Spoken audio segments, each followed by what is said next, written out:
Apakah ini akhir dari sebuah era? Beredar kabar panas bahwa kesabaran Fabio Quartararo sudah mencapai titik puncaknya dan ultimatum mengerikan telah dilaporkan menjelang tes Sepang 2026. Jika Yamaha gagal total, skenario terburuk yang ditakuti semua fans Iwata bisa benar-benar terjadi. Ini bukan lagi sekadar rumor, tapi disinyalir sudah menjadi bara api di dalam pedok Yamaha yang siap meledak kapan saja.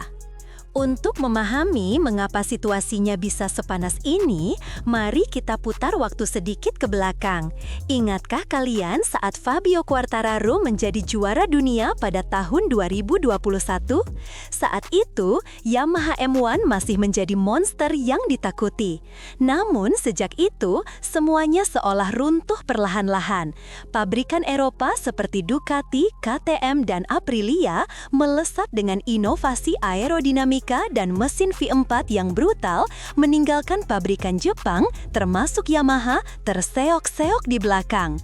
Puncaknya adalah musim 2023 dan 2024, di mana Quartararo yang dikenal sebagai El Diablo seolah kehilangan taringnya, berjuang keras hanya untuk finish di 10 besar. Paolo Pavesio, salah satu petinggi Yamaha, bahkan mengakui bahwa 2023 dan 2024 adalah titik terendah bagi Yamaha. Sebuah pengakuan yang menyakitkan bagi tim yang pernah begitu dominan. Namun, apakah Yamaha hanya diam saja? Jawabannya tidak sama sekali. Di balik layar, dikabarkan terjadi revolusi besar-besaran, sebuah pertaruhan gila yang belum pernah mereka lakukan selama lebih dari 20 tahun. Fase pertama, revolusi otak Eropa. Semua dimulai pada tahun 2022. Yamaha sadar bahwa mesin inline 4 legendaris mereka sudah mencapai batasnya. Menurut pengakuan Lin Jarvis sendiri, bahkan setelah Quartararo juara di 2021, mereka sudah tahu era mesin inline 4 akan segera berakhir. Karena itu, mereka merekrut seorang jenius dari Italia, Luca Marmorini, mantan ahli mesin dari tim Formula 1 Ferrari. Tujuannya, 1. Membangun mesin yang lebih kompetitif. Marmorini lah yang konon menjadi salah satu otak di balik keputusan radikal Yamaha untuk beralih ke mesin V4, sebuah langkah yang mengguncang fondasi filosofi balap mereka. Fase kedua, meniru sang rival. Kelemahan Yamaha bukan hanya di mesin, aerodinamika mereka tertinggal jauh. Solusinya, mereka dikabarkan menggandeng Dallara, perusahaan Italia yang juga menjadi salah satu rahasia di balik kesuksesan aerodinamika Ducati. Tidak berhenti sampai di situ, Yamaha melakukan langkah yang lebih brutal. Mereka membajak Marco Nicotra, kepala aerodinamika Ducati, untuk bekerja langsung dengan Dallara, sebuah tusukan telak bagi sang rival dari Bologna. Fase ketiga, mencuri tangan kanan sang penyihir. Langkah paling mengejutkan terjadi di tahun 2024. Yamaha berhasil merekrut Max Bartolini yang disebut-sebut sebagai tangan kanan dari sang penyihir Ducati, Gigi Dall'Igna. Bartolini bukanlah orang sembarangan. Posisinya di Ducati adalah Vehicle Performance Engineer.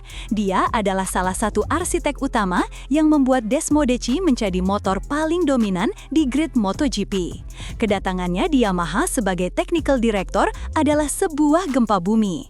Untuk pertama kalinya dalam sejarah modern, seorang non-Jepang memegang posisi teknis sepenting itu di pabrikan Iwata. Inilah yang dilaporkan menjadi alasan utama Fabio Quartararo mau memperpanjang kontraknya hingga akhir 2026. Dia melihat ada perubahan mindset yang radikal di dalam tubuh Yamaha. Fase keempat, proyek jangka panjang gila.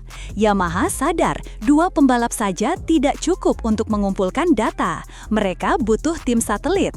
Dan mereka tidak main-main. Mereka berhasil merebut Pramac Racing dari pelukan Ducati, sebuah kerjasama yang sudah terjalin sangat lama.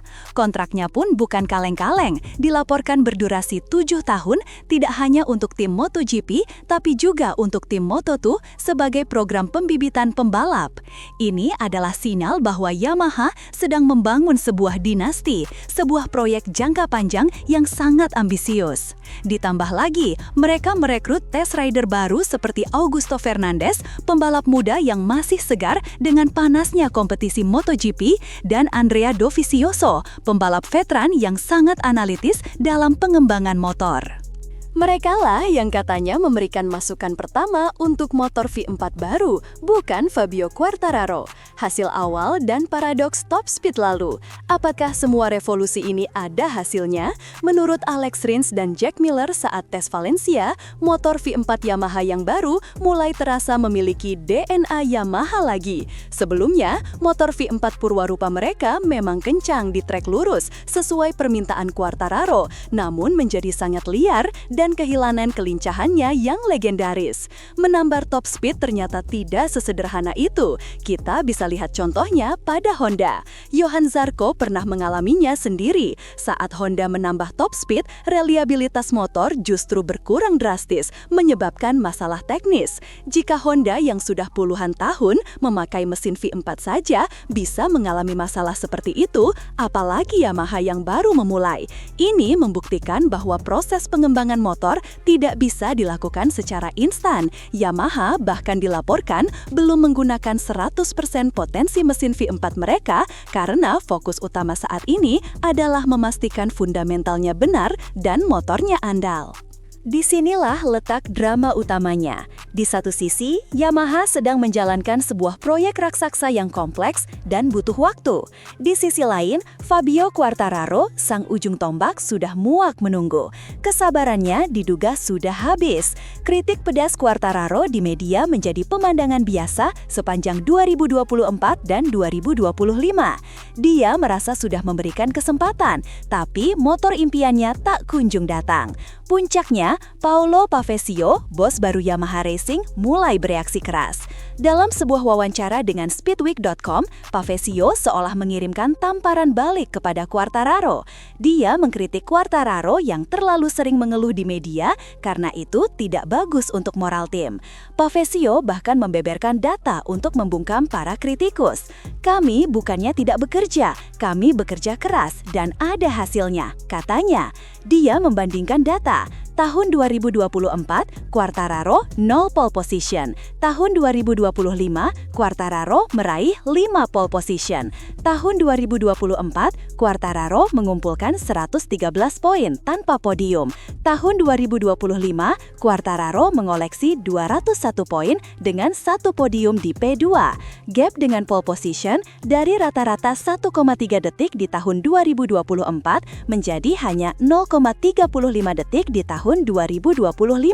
Pavesio mengakui bahwa sebagian besar adalah berkat talenta luar biasa Quartararo, tapi dia menegaskan bahwa data tersebut tidak mungkin muncul jika paket motor M1 tidak mengalami kemajuan signifikan. Pesannya jelas, Fabio, kami sudah berkembang pesat. Anda harus lebih bersabar. Ini adalah perang narasi antara pembalap yang menuntut kemenangan instan dan manajemen yang meminta kepercayaan pada proses jangka panjang. Sebuah konflik yang bisa merusak segalanya dari dalam. Sekarang, semua mata tertuju pada tes pramusim di Sepang, Februari 2026. Momen itu digosipkan menjadi penentu segalanya. Fabio Quartararo dilaporkan menginginkan winning bike sejak hari pertama tes tersebut. Sebuah ekspektasi yang menurut banyak pengamat, termasuk narasumber dalam berita ini, terlalu berlebihan dan nyaris tidak masuk akal. Lihat saja Honda, mereka yang sudah veteran dengan mesin V4 saja baru berani menargetkan bisa bertarung untuk podium secara konsisten mulai tahun 2026. Bagaimana mungkin Yamaha yang baru beralih ke V4 bisa langsung memberikan motor juara kepada Quartararo? Ini adalah pertaruhan yang sangat berbahaya.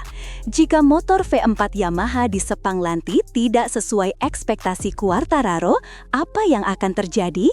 Kemungkinan besar Fabio Quartararo akan memilih hengkang di akhir musim 2026 saat kontraknya habis, dan pilihannya tidak sedikit.